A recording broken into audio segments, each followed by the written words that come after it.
दोस्तों, financially free होने के लिए यह इम्पोर्टेंट नहीं है कि हम कितने पैसे कमाते हैं, बल्कि इम्पोर्टेंट यह है कि हम कितने दिन तक उस पैसे को अपने पास रख पाते हैं और उस पैसे से अपने लिए काम करवा सकते हैं। दोस्तों, आपने रॉबर्ट कियोसाकी की book rich dad poor dad तो पढ़ी ही होगी। यदि नहीं तो ऊपर आई बटन में दिए गए लिंक पर क्लिक करके आप उसकी समरी देख सकते हैं। रॉबर्ट कियोसाकी की ये book rich dad poor dad का ही अगला भाग है। इस बुक का नाम है rich dad's cash flow quadrant. दोस्तों, यह बुक 3 पार्ट्स में है। Part 1 the cash flow quadrant, part 2 bringing out the best in you, part 3 how to be a successful B&I। इस वीडियो में हम बात करेंगे पार्ट 1 के बारे में, जो है the cash flow quadrant. Robert Kiyosaki कहते हैं कि हम सब 4 क्वाड्रेंटों से पैसे कमाते हैं। हम में से हर व्यक्ति इन 4 क्वाड्रेंटों में से किसी न किसी में अवश्य है। आप भविष्य में कहाँ पहुँचना चाहते हैं, यह इस बात पर निर्भर करेगा कि आपकी आमदनी आज किस क्वाड्रेंट से हो रही है। ये 4 क्वाड्रेंट हैं E, S, B और I। इन अक्षरों का अर्थ है E अर्थात एम्प्लॉय, S अर्थात सेल्फ एम्प्लॉयड, B अर्थात बिजनेस ओनर, I अर्थात इन्वेस्टर। अब आप अपने आप से पूछिए कि आपकी इनकम इनमें से किस क्वाड्रेंट से होती है। यहाँ E क्वाड्रेंट में वे लोग आते हैं जिनकी इनकम सैलरी से होती है, मतलब वो किसी आदमी या कंपनी के लिए काम करते हैं और बदले में उन्हें सैलरी मिलती है। एस क्वाड्रेंट में वे लोग आते हैं जो खुद के लिए काम करके पैसे कमाते हैं, मतलब ये लोग किसी के लिए नौकरी नहीं करते हैं बल्कि खुद काम करते हैं और उन्हें इनकम होती है। बी क्वाड्रेंट में वे लोग आते हैं जिनका अपना बिजनेस होता है जिससे उन्हें इनकम होती है। आई क्वाड्रेंट में वे लोग आते हैं जिनकी इनकम उनकी इन्वेस्टमेंट से होती है, मतलब उनका पैसा उनके लिए और अधिक इनकम जनरेट करता है। हर क्वाड्रेंट दूसरे से अलग है और हर क्वाड्रेंट में काम करने के लिए अलग अलग योग्यताओं की ज़रूरत होती है। एक व्यक्ति एक से अधिक क्वाड्रेंट से भी पैसा कमा सकता है। जैसे एक डॉक्टर किसी गवर्नमेंट हॉस्पिटल में जो नौकरी करता है तो उसकी इनकम सैलरी से होती है। इस प्रकार वह E क्वाड्रेंट से इनकम प्राप्त करता है। वही डॉक्टर अपना प्राइवेट क्लिनिक खोलकर और कुछ स्टाफ को काम पर रखकर S क्वाड्रेंट से भी धन कमा सकता है। या फिर वह डॉक्टर कोई बड़ा क्लिनिक खोलने का फैसला कर सकता है और वहाँ पर और डॉक्टरों को जॉब पर रख सकता है। इस हॉस्पिटल को चलाने के लिए वह मैनेजर आदि दूसरे स्टाफ को भी नौकरी पर रख सकता है। ऐसा करने पर वह इस बिजनेस सिस्टम का स्वामी होगा, लेकिन इसमें उसके स्वयं काम करने की ज़रूरत नहीं है। पूरा हॉस्पिटल एक सिस्टम के द्वारा चलेगा। यह भी हो सकता है कि डॉक्टर कोई ऐसी कंपनी खोल ले जिसका चिकित्सा के क्षेत्र से कोई भी संबंध ना हो। वह खुद कहीं और कर्मचारी के रूप में नौकरी करता हो और इस कंपनी का मालिक भी हो। यदि ऐसा होता है तो वह डॉक्टर E और B क्वाड्रेंट से पैसा कमाएगा। अब यदि वह डॉक्टर किसी दूसरे बिजनेस में इन्वेस्ट करके, जैसे शेयर बाजार, बॉन्ड मार्केट और प्रॉपर्टीज़ आदि से पैसा कमाता है, तो वह I क्वाड्रेंट से पैसा कमाएगा। ऐसा नहीं है कि किसी दूसरे क्वाड्रेंट में जाना सफलता की गारंटी है। आपको हर क्वाड्रेंट में अमीर और गरीब लोग मिलते हैं। ऐसे लोग हर क्वाड्रेंट में होते हैं जो खूब पैसा कमाते हैं, लेकिन उनके पास कुछ भी नहीं बचता है और वे दिवालिया हो जाते हैं। कैश फ्लो क्वाड्रेंट 2 लाइनों और कुछ अक्षरों से बहुत ज़्यादा है। यदि आप गौर से इस पर नज़र डालेंगे तो हर क्वाड्रेंट का अपना एक अलग संसार है। इसे बाईं ओर से देखने पर अलग संसार नज़र आता है और दाईं ओर से देखने पर अलग। यह पुस्तक इन क्वाड्रेंट के अंतरों के ही बारे में। अब यह पता कैसे चलेगा कि कौन सा व्यक्ति किस क्वाड्रेंट में है? रॉबर्ट कियोसाकी कहते हैं कि लोगों के शब्दों के द्वारा उनको क्वाड्रेंट की पहचान की जा सकती है। E क्वाड्रेंट के लोग सुरक्षा या सुविधा शब्द का अधिक प्रयोग करते हैं। उनके लिए सुरक्षित नौकरी मायने रखती है जो उन्हें सुख सुविधाएं दे सके। E क्वाड्रेंट का व्यक्ति कहता है कि उसे एक सुरक्षित नौकरी की ज़रूरत है। सुरक्षा का भाव आर्थिक असुरक्षा को दर्शाता है। उन्हें अनिश्चितता का डर सताता है, इसलिए वे सुरक्षित नौकरी और सुविधाएं जैसे हेल्थ केयर, रिटायर प्लान आदि पर ध्यान देते हैं। उनके लिए सुरक्षा धन से अधिक महत्वपूर्ण होती है। S क्वाड्रेंट वाले लोग नौकरी नहीं करना चाहते। वे अपने बॉस स्वयं होते हैं। वे अपने हिसाब से काम करना चाहते हैं। ऐसे लोग कड़ी मेहनत करते हैं जिससे उन्हें अधिक लाभ मिल सके। E क्वाड्रेंट वाले लोग जहां धन के न होने के डर के कारण सुरक्षा ढूंढते हैं, वहीं S क्वाड्रेंट वाले लोग सुरक्षा नहीं चाहते बल्कि पूरा नियंत्रण अपने हाथ में चाहते हैं, जिससे वे अपनी मर्जी के अनुसार काम कर सकें। S क्वाड्रेंट में वेल एजुकेटेड प्रोफेशनल लोग मिलते हैं, जैसे डॉक्टर, वकील और डेंटिस्ट आदि। इस क्वाड्रेंट में अन्य लोग भी मिलते हैं, जैसे रियल एस्टेट एजेंट, छोटे बिजनेस मालिक, सफाई कर्मचारी, restaurant owner, therapist, travel agents, mechanic, carpenter और ऐसे ही अन्य लोग। S क्वाड्रेंट वाले लोगों का सोचना होता है कि हम अपने काम को बेस्ट तरीके से करते हैं। उनका मानना होता है कि कोई दूसरा उस कार्य को उनसे बेहतर नहीं कर सकता। इस कारण वे किसी और को नौकरी पर भी नहीं रखना चाहते।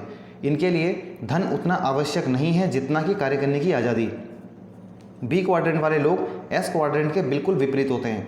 एस क्वाड्रेंट वाले लोग जहां अपना काम किसी और को सौंपना पसंद नहीं करते हैं, वहीं बी क्वाड्रेंट वाले लोग सोचते हैं कि जब इस कार्य को करने के लिए हम किसी और को नौकरी पर रख सकते हैं जो इसे हमसे बेहतर कर सकता है, तो हम इस कार्य को स्वयं क्यों करें। वे एक सिस्टम का निर्माण करते हैं जहाँ विभिन्न प्रकार के कार्यों के लिए अलग अलग योग्यता वाले लोग होते हैं। यहाँ कार्य वे स्वयं नहीं करते हैं, बल्कि वे काम करने वाले सिस्टम के स्वामी होते हैं। वे अपने दिमाग को उस जगह लगाते हैं जो ज़्यादा इंपॉर्टेंट हो। बी क्वाड्रेंट में सफलता के लिए लीडरशिप और तकनीकी योग्यता की ज़रूरत होती है, जिसे सीखा जा सकता है। यहाँ यह भी ध्यान देने वाली बात है कि एस टाइप और बी टाइप के बिजनेस में क्या अंतर है। बी टाइप वाले लोग अपने बिजनेस को 1 साल या इससे अधिक समय तक छोड़कर जा सकते हैं, और जब वे लौट कर आते हैं तो हो सकता है कि उनका बिजनेस पहले से भी ज़्यादा तरक्की कर रहा हो। जबकि एस टाइप के बिजनेस में अगर एस 1 साल या इससे अधिक समय तक कहीं चला जाए तो इस बात की संभावना है कि जब वह लौट कर आए तो उसका बिजनेस ही न बचे। आसान शब्दों में कहें तो एस काम का स्वामी होता है, जबकि बी सिस्टम का स्वामी होता है। बी योग्य व्यक्तियों को नौकरी पर रखता है जो उसके सिस्टम को चलाते हैं, जबकि एस स्वयं ही सिस्टम होता है। इसलिए वह कहीं यदि चला जाता है तो उसका काम भी बंद हो जाता है। इसे एक डेंटिस्ट के उदाहरण से समझिए। एक डेंटिस्ट वर्षों तक पढ़ाई करता है और अपना एक सिस्टम तैयार करता है जिसमें वह आपके दांतों का इलाज करता है। आप उसके पास जाते हैं और वह आपके दांत का दर्द ठीक कर देता है।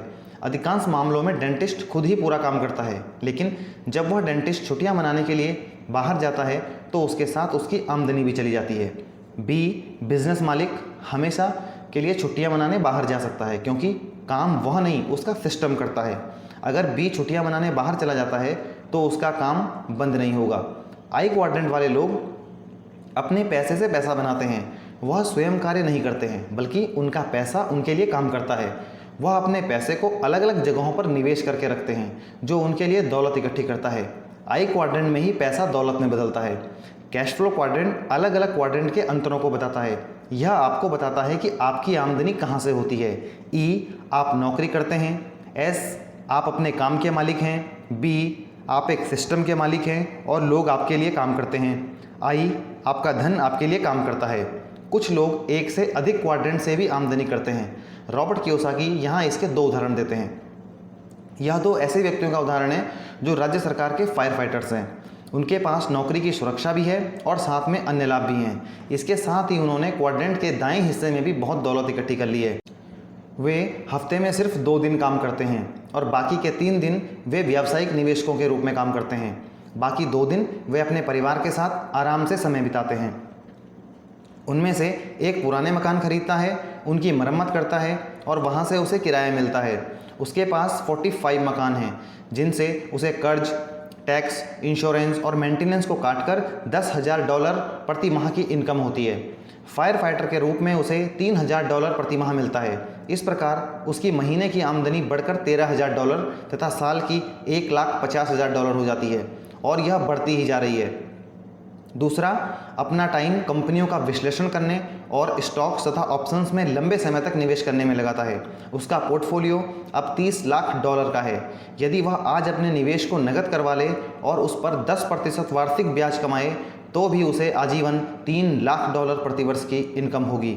दोनों ही व्यक्ति 20 वर्षों के निवेश से पर्याप्त निष्क्रिय आमदनी पाने में सफल हुए हैं। वे 40 वर्ष की उम्र में रिटायर हो सकते थे, लेकिन वे दोनों अपनी नौकरी से भी खुश हैं। वे राज्य सरकार से पूरे लाभ लेकर रिटायर होना चाहते हैं। आपको यह बात भी ध्यान में रखनी चाहिए कि आपका बॉस आपको अमीर नहीं बनाता है। रॉबर्ट कियोसाकी इसका एक उदाहरण देते हैं। एक कंपनी मालिक ने अपनी कंपनी बेच दी। इसे बेचकर उसे $1.5 करोड़ मिले। फेयरवेल पार्टी में कंपनी के सभी कर्मचारियों की आंखों में आंसू थे और वे क्रोध से भरे हुए थे, जबकि कंपनी मालिक ने उन कर्मचारियों को वर्षों तक अच्छी सैलरी दी थी। लेकिन मैक्सिमम कर्मचारी वित्तीय रूप से वैसे ही थे जैसे नौकरी ज्वाइन करते समय। बहुत लोगों को यह एहसास हुआ कि कंपनी का मालिक तो अमीर बन गया था, लेकिन उन्होंने अपने इतने साल सैलरी कमाने और उसे खर्च करने में बिता दिए थे। सच्चाई यह है कि उनको अपने काम के बदले अच्छी सैलरी मिली थी। उनके मालिक का तो बस यह दायित्व था कि उन्हें टाइम पर सैलरी मिले। उन्हें अमीर बनाना उसके बॉस का काम नहीं था, बल्कि उनको अपनी सैलरी को मैनेज करना सीखना चाहिए था। उन्होंने जो कमाया वह सब खर्च कर दिया और आज वह वहाँ खड़े हैं कि जहाँ इतने साल काम करने के बाद भी उनकी जेब में कुछ भी नहीं है। यदि वे अपनी सैलरी से कम खर्च करते और सैलरी का एक भाग निवेश करते तो आज उनके पास काफ़ी दौलत इकट्ठी हो जाती। अमीर बनना आपका काम है, आपको पैसे को मैनेज करना सीखना होगा। यदि आप पैसे को मैनेज करना नहीं सीखते हैं तो आप चाहे कितना भी धन कमा लें, आप कभी भी दौलत इकट्ठी नहीं कर पाएंगे। यदि आप बुद्धिमानी से अपना बजट बनाते हैं और बी और आई क्वाड्रेंट के बारे में सीखते हैं तो आप दौलत बनाने और वित्तीय रूप से स्वतंत्रता पाने की राह पर हैं। निवेशकों के 7 स्तर। ऑथर कहते हैं कि निवेश करने से पहले आपको यह जानना आवश्यक है कि निवेशक कितने प्रकार के होते हैं। रॉबर्ट कियोसाकी यहाँ पर 7 प्रकार के निवेशकों के बारे में बताते हैं। सबसे पहले लेवल 0 के निवेशक, जिनके पास निवेश करने के लिए कुछ भी नहीं है। ये वे लोग हैं जिनके पास निवेश करने के लिए पैसा बिल्कुल भी नहीं होता है। वे जितना कमाते हैं वह सब खर्च कर देते हैं, कभी कभी तो वे अपनी आमदनी से भी अधिक खर्च कर देते हैं। इसमें वे अमीर लोग भी आते हैं जिनका खर्च उनकी आमदनी के बराबर या उससे अधिक होता है। लेवल 1 के निवेशक, कर्ज लेने वाले। ये लोग कर्ज लेकर अपनी फाइनेंशियल प्रॉब्लम सॉल्व करते हैं। ये कर्ज के पैसे से भी निवेश भी करते हैं। वे इस प्रकार से कर्ज का जाल चलाते हैं कि एक से उधार लेकर दूसरे का उधार चुकाते हैं और हमेशा यह सोचते रहते हैं कि सब ठीक हो जाएगा। इन लोगों को आसान किस्त शब्द खूब आकर्षित करता है। इन शब्दों के जाल में फंसकर वे बहुत सारी चीज़ें जैसे मकान, गाड़ी, छुट्टियां मनाना आदि किस्तों में ले लेते हैं और कर्ज के मोटे जाल में फंस जाते हैं। लेवल 2 के निवेशक, बचत करने वाले। ये लोग नियमित रूप से थोड़े थोड़े पैसे जमा करते रहते हैं। उनका धन कम जोखिम और कम ब्याज वाले साधनों पर जमा होता है, जैसे सेविंग बैंक अकाउंट आदि। ये लोग बचत इसलिए करते हैं जिससे वे कोई बड़ी चीज़ खरीद सकें, जैसे बड़ा टीवी, कार, छुट्टियां मनाने जाना आदि। वे बैंक में धन जमा करने को ज़्यादा सुरक्षा मानते हैं। वे सुरक्षा के चक्कर में अपने पैसे की वैल्यू को रोज़ कम कर रहे हैं, क्योंकि मुद्रास्फीति और टैक्स के बाद उनकी कीमत लगातार कम हो रही है। लेवल 3 के निवेशक, स्मार्ट निवेशक। ये लोग निवेश करने के विषय में जागरूक होते हैं और आमतौर पर बुद्धिमान और सुशिक्षित होते हैं। ये इस देश के 2/3 लोग होते हैं जिन्हें मध्यवर्ग के नाम से पुकारा जाता है। इन लोगों के पास अच्छी शिक्षा होती है तथा अच्छी आमदनी भी होती है। ये लोग अपने क्षेत्र में भले ही सफल हों, लेकिन निवेश के क्षेत्र में शिक्षित नहीं होते हैं। ये 3 प्रकार के होते हैं। 1. Level 3A। ऐसे लोग कहते हैं कि मुझे तंग मत करो। वे धन के विषय में कुछ भी नहीं सुनना चाहते हैं। वे हमेशा इस प्रकार बहाने बनाते रहते हैं, मुझ में अंकों की योग्यता नहीं है, मैं बहुत बिजी हूँ, इतना सारा कागजी काम है, यह बहुत जटिल है, इसमें बहुत रिस्क है, यह बहुत झंझट का काम है आदि। Level 3B। ये वे लोग हैं जो असफल होने के सारे कारण जानते हैं। इस प्रकार के लोगों का आसपास रहना खतरनाक है। वे आपको सारी जानकारी ऐसे बताते हैं जैसे वे उस फील्ड के मास्टर हों, लेकिन हकीकत में उन्हें निवेश का कुछ भी अनुभव नहीं होता। ऐसे लोग अपने आसपास डर का माहौल क्रिएट करते हैं। जब उनसे निवेश की बात की जाती है तो वे ढेरों कारण बता सकते हैं कि यह क्यों असफल होगा, लेकिन वे एक भी कारण ऐसा नहीं बता सकते कि निवेश कैसे सफल होगा। Level 3C। ये वे लोग होते हैं जिन्हें जुआरी कहा जाता है। वे स्टॉक मार्केट या किसी भी निवेश को ऐसे देखते हैं जैसे जुए की टेबल हो। वे बिना नियम और सिद्धांत के ट्रेडिंग करते हैं। जीतने की बजाय उनकी हारने की संभावना ही अधिक रहती है। वे लंबे समय तक मेहनत, स्टडी और समझ के स्थान पर टिप्स और शॉर्टकट पर भरोसा करते हैं। वे बिना जानकारी के ही निवेश के हर क्षेत्र में कूद पड़ते हैं। लेवल 4 दीर्घकालीन निवेशक। ये लोग निवेश करने के बारे में काफ़ी जागरूक होते हैं। वे खुद के निवेश के निर्णय लेने में सक्रिय भूमिका निभाते हैं। उनके फाइनेंशियल गोल क्लियर होते हैं और उन गोल्स तक पहुंचने की उनकी एक दीर्घकालीन योजना होती है।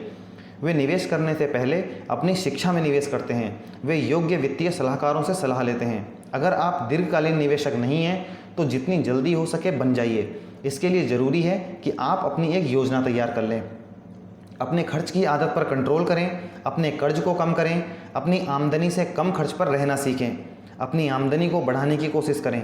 यह पता लगाएं कि हर महीने कितना निवेश करें कि लंबी अवधि में आप अपने फाइनेंशियल गोल तक पहुंच सकें। केवल दीर्घकालीन योजना बनाने से ही आपको लाभ होगा। यह योजना ऐसी होनी चाहिए जो आपके उपभोक्ता ऋण को कम करे, किसी टॉप म्यूचुअल फंड में नियमित रूप से धन जमा करे। इस योजना पर चलकर आप दौलतमंद के रूप में रिटायर होने की दिशा में अपने कदम बढ़ाते हैं। आप यह जितनी जल्दी शुरू करेंगे आपके लिए उतना ही अच्छा होगा। ध्यान रखें कि हवा में उड़ने का ख्याल न रखें, सिर्फ दमदार शेयरों और टॉप म्यूचुअल फंड में निवेश। लेवल 5 परिष्कृत निवेशक। ये निवेशक अधिक आक्रामक या खतरनाक रणनीतियां खोजने का रिस्क उठाते हैं क्योंकि उनकी धन संबंधी आदतें अच्छी होती हैं। वे निवेश में एक्सपर्ट होते हैं। वे इस खेल में नए नहीं होते। नियमित रूप से जीतने का उनका लंबा अनुभव होता है। वे कई बार नुकसान भी उठाते हैं, फिर उससे शिक्षा लेकर आगे बेहतर परिणाम प्राप्त करते हैं। निवेश की दुनिया में वे अच्छी तरह शिक्षित होते हैं और सक्रियता से कई जानकारियाँ खोजते रहते हैं। ये निवेशक जानते हैं कि बुरे आर्थिक समय या बाजार में उन्हें सफलता के सर्वश्रेष्ठ अवसर मिलते हैं। वे तब बाजार में प्रवेश करते हैं जब बाकी लोग बाहर निकलते हैं। वे जानते हैं कि किस समय बाजार से बाहर निकलना है और सही समय आने पर वे बाजार से निकल जाते हैं, जबकि बाकी लोग इस समय बाजार में प्रवेश करते हैं। लेवल 6 पूंजीपति। इस स्तर तक पहुंचने वाले दुनिया में सिर्फ चुनिंदा लोग ही होते हैं। पूंजीपति आमतौर पर उत्कृष्ट बी और आई होते हैं, क्योंकि वे अपनी कंपनी भी बना सकते हैं और साथ ही निवेश के अवसर भी तैयार कर सकते हैं। इनका उद्देश्य दूसरे लोगों के धन, प्रतिभाओं और समय का उपयोग करके अधिक धन कमाना है। सच्चे पूंजीपति दूसरे लोगों के गुणों और धन का प्रयोग करके अपने लिए और दूसरों के लिए भी निवेश बनाते हैं। वे निवेश तैयार करके उसे बाजार में बेच देते हैं। उन्हें धन कमाने के लिए धन की ज़रूरत नहीं होती, क्योंकि वे जानते हैं कि दूसरों के धन और समय का उपयोग कैसे करना है। वे अक्सर दूसरों को अमीर बनाते हैं, नौकरियों का निर्माण करते हैं। वे अच्छे आर्थिक दौर में अमीर बनते हैं तथा बुरे आर्थिक दौर में और भी अधिक अमीर बनते हैं, क्योंकि वे जानते हैं कि आर्थिक संकट में नए अवसर छिपे हुए रहते हैं। दोस्तों, अब आप अपने आप से सवाल कीजिए, आप किस प्रकार के निवेशक हैं? यदि आप दौलत बनाने के लिए सच में गंभीर हैं तो ऊपर बताए गए इन 7 स्तरों को बार बार पढ़ें। अपना विश्लेषण करें कि आपके गुण किस स्तर के निवेशक के साथ मैच करते हैं। इससे आपको पता चलेगा कि आप में क्या कमजोरियां हैं और क्या मजबूतियां हैं। इन्हें पढ़ने के बाद आप फिर अपने आप से सवाल कीजिए कि आप भविष्य में किस प्रकार का निवेशक बनना चाहते हैं। यहाँ यह भी ध्यान रखें कि आपको हर स्तर के निवेशक बनने के लिए अपनी योग्यताएं विकसित करनी होंगी। यदि आपका लक्ष्य स्तर 5 या 6 का निवेशक बनना है तो आपको पहले स्तर 4 के निवेशक के रूप में अपनी योग्यताओं को बढ़ाना होगा। यदि आप स्तर 4 के निवेशक की योग्यताओं के बिना स्तर 5 और 6 के निवेशक बनने की कोशिश करते हैं तो दरअसल आप स्तर 3 का निवेशक हैं, जो कि एक जुआरी होता है। दोस्तों, इस वीडियो में हमने सीखा है कि कैश फ्लो क्वाड्रेंट क्या है और निवेशक कितने प्रकार के होते हैं। अगली वीडियो में हम बात करेंगे कि आपको अमीर बनने के लिए क्या करना है और कैसे आप बी और आई क्वाड्रेंट में सफल हो सकते हैं। दोस्तों, यदि आपको यह वीडियो अच्छी लगी हो तो इसे लाइक करें और उन लोगों तक भी शेयर करें जो फाइनेंशियली रूप से फ्री होना चाहते हैं। यदि आप इस चैनल पर नए हैं तो इस चैनल को सब्सक्राइब कर लीजिए और साथ में बेल आइकन को दबा दीजिए। इस चैनल पर हम आपके लिए लेकर आते हैं महान लेखकों द्वारा लिखी गई महान पुस्तकों की बुक समरी। धन्यवाद दोस्तों।